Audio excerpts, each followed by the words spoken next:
Hi everyone, I'm Cheryl and welcome to the Sewing Room channel. Isn't this cute? This is a turkey pattern.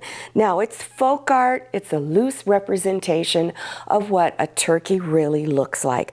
What I like about this project is you can use scrap fabric. If you don't have any fabric at all, go get fat quarters. And I just want you to know, this pattern is really easy to draw. So let's get started. I'm going to start showing you how to draw the fan of feathers behind the turkey body. So you're going to need a large piece of paper. Mine is about 12 and a half by 12 and a half. You can even have it a little larger if you like. Just make sure it's at least 12 inches around. You're going to take it and fold it in half. And then make sure you line everything up and then carefully fold it in half again. And again, you want to make sure all your edges are together. Otherwise, it's not going to come out very well. And finger press these folded edges really well. So this is the large fan of feathers in the very back of the turkey. So now you're going to go out from this corner 6 inches. So you're going to need a ruler, and I've placed a post-it right here on the 6-inch line so I wouldn't forget. And so I'm going to go out 6 inches and make a mark and continue going out 6 inches from that corner, making marks all the way around. Then you want to cut along those dotted lines. Now on this next step, you really need to be careful about keeping all of your folded edges together, like these right here. So you want to press firmly on that side. Take this edge and fold it over like this. Again, making sure all of your edges are together, because if they're off, your whole pattern is going to be off. So then fold it again, bringing these corners here. And I highly recommend you use thin paper. Then for this next step, I'm taking a round circle. It's about 1.5 inches in diameter. Just set it here, and you're going to trace around it a little bit. Let me get this out. There we go. And I'm going to go out from the edge, up over the top, and then down out to this edge. So you can see here what it looks like. Then again, take your scissors and cut it out, making sure those folded edges stay together. Now, unfold it and check it out. Make sure everything came out good. On some of them, if they look a little funny, you can always kind of clean up the edges a little bit. So completely unfold it. Now I'm going to cut some of these sections out. And I've cut out 1, 2, 3, 4, 5, 6, 7. So right on those fold lines is where you're going to cut. So just take a rotary cutter or scissors and cut it out. I went ahead and traced my template onto cardstock. So this is what the template looks like. Now this is the largest section of fan or feathers. You need to cut one more out. The paper is at least 10 inches square. Fold it exactly the same. Cut everything out exactly the same. And then this is what it should look like. You're going to need Steam a Seam 2 or any fusible web that is easily accessible to you. There's many different types out there. They pretty much all work the same. This is a little bit lighter weight than what I normally use. For this next step to draw the body, I'm using some circle templates that I purchased from Joann Fabrics and Crafts. They're made by June Taylor, and it has from like 1/2 inch circle all the way up to 5-inch circle. On your fusible web, on one side you might have grid lines on it. Sometimes they're blue, sometimes they're yellow. You can use those grid lines to help you center everything. So this is my 5-inch circle. This is the body, and I'm just going to bring it down here. And I'm matching this center line on the lines on the fusible web. And then just go ahead and trace around it. Now I'm going to draw the neck. I'm going to make it 1 inch wide and 1 inch high. So I'm going to take my 1/2 inch line and put it on the blue grid line there, because I know that's the center. And so now, get it centered really good. So now I'm going to draw this 1 inch line, and then I'm going to turn it and draw the other side of the neck. So now I'm using a 3-inch circle, and I'm going to place the center line on the center line here, and I'm going to trace around it. Now you're probably thinking that neck looks really funny. I'm going to do one little thing here. Just go from this edge right here and curve it around like that. And do that on all of the little corners here. And then it's going to look more normal. When you're done, you're going to cut this out, but you're not going to cut on the drawn lines. Go out 1/4 inch and cut all the way around your design.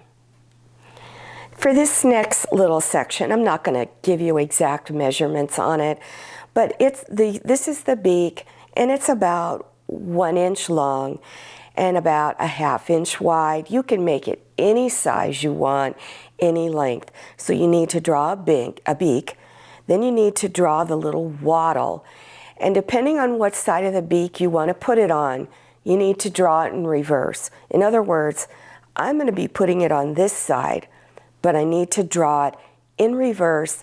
Otherwise, if you don't, you're going to have to wind up putting it on this side here. And then draw 2 little circles for the eyes, about maybe 1/2 inch, 3/8 of an inch.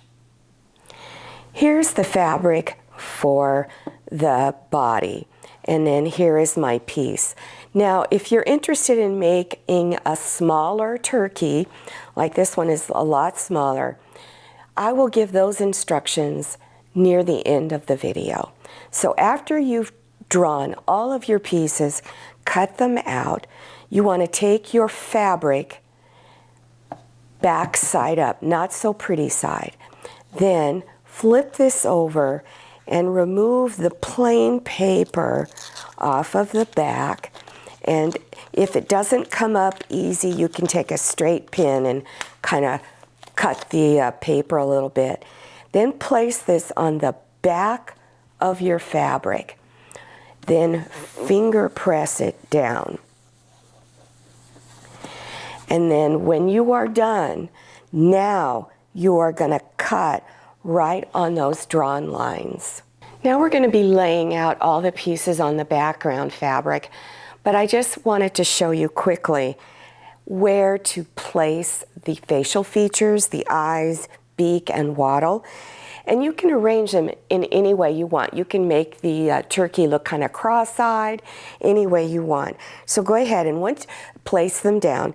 Once you have them where you want them, then just finger press it all down. To put all the pieces together, to apply it down to your fabric, you want to take that last sheet of paper off. Okay, so now you just have your fabric with the sticky stuff on the back. And I've already put my face on. So now you need to just lay it out. And you want it centered on your fabric. You could be placing it on a table runner or a pillow like you saw in the beginning. So you want to make sure you get it centered where you need it. Once you're done with that, you've got everything laid out the way you like it, then go ahead and finger press it down all over. Now you want to take a damp cloth. So I usually just take my spray bottle and dampen it down. Then a hot iron with steam. Now this iron isn't hot because I'm on my cutting table. You're just going to set it down and hold it anywhere from 10 to 15 seconds. And then move your cloth, spray it a little bit more, and hold it down. So you want to fuse it on all over. Now you need to do your applique stitches on the raw edges on all of the sections. So look at your applique stitches and decide which one you want to use.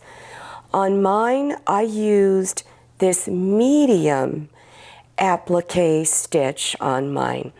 And so you want to look at your machine, test out your stitches on scrap fabric, adjust it if necessary. If all you have is a zigzag stitch, you want to tighten up the length as much as possible, and you may even have to go out a little bit and check and change the width. So always test it out first.